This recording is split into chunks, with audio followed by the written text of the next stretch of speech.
Unfortunately, the man you're about to listen to now happens to be the spokesperson to the president. His name is Anonuga. Yes, so he's giving a very detailed information on how they were able to rescue the 38 Christians that were adopted from the church in Kwara State.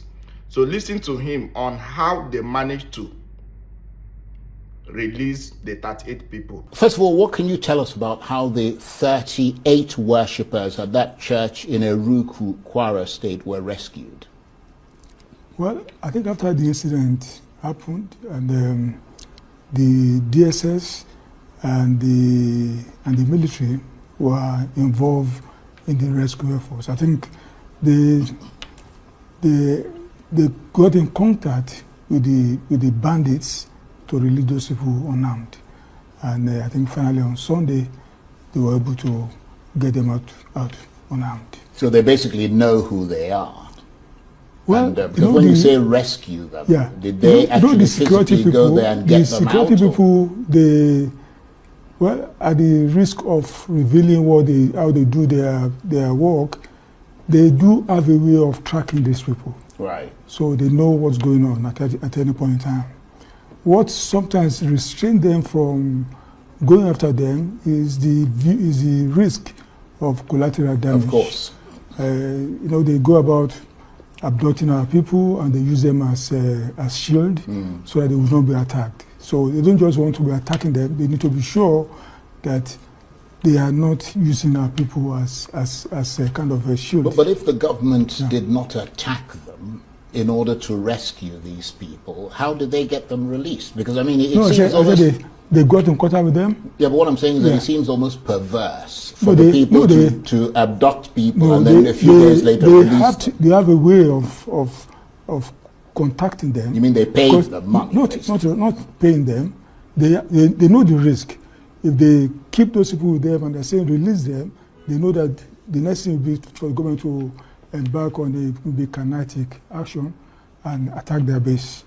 Yeah, but they killed people. But that's risky. That makes if them you attack their criminal. base, you can kill those. No, I understand that. Yeah. But I mean, what people are curious to know, because it is not the government who are directly under threat, it's the people. And the people have to know how you go about doing these things in order to shore up their own defense. I think that's left for the security people to discover. What I know is that they contacted them to release those they have abducted. And they just acquiesced, did they? Because they know the consequence of not acquiescing to a government demand, that they should release, let those people go, so that, because they know that the consequence is that the government will come and pummel them. But does that mean that some kind of a deal was done then to say, because I mean those people killed people, so technically they are, I mean, they should be arrested, tried and prosecuted and face the full wrath of the law. The first thing that government has to do is to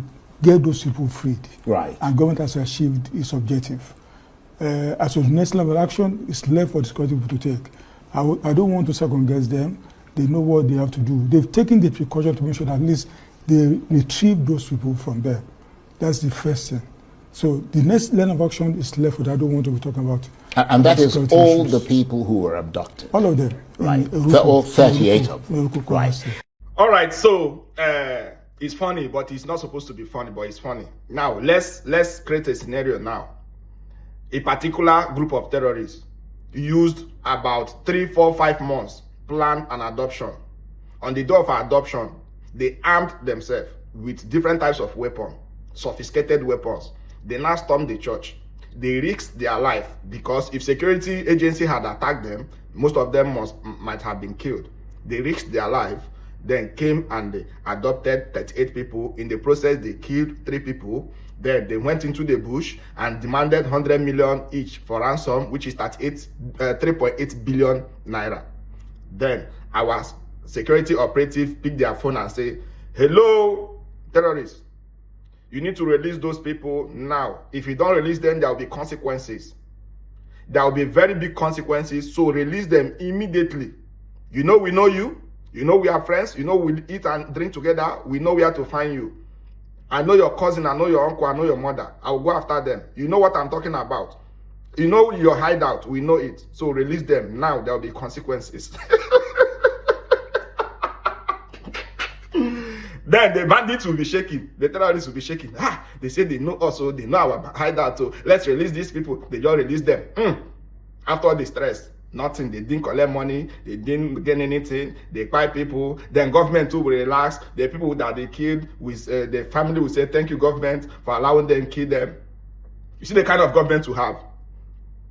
It's good. It's as good as we don't have government. Because first, you failed in protecting these people. Secondly, you are still lying to the people. You paid. I agree to it. Okay, we didn't have any other option. These people are more powerful than us, so we paid them. Let's rescue these victims first, and not making us look like we don't get sense. How can people risk their life to undergo such operation that they even have to kill people in order to succeed, and then they release the people to you just like that because the security operative said so? Security operatives can be this authoritative. These people still risk it to come. Oh yeah, call the ones that have 325 school girls. Call them. No, call those ones too.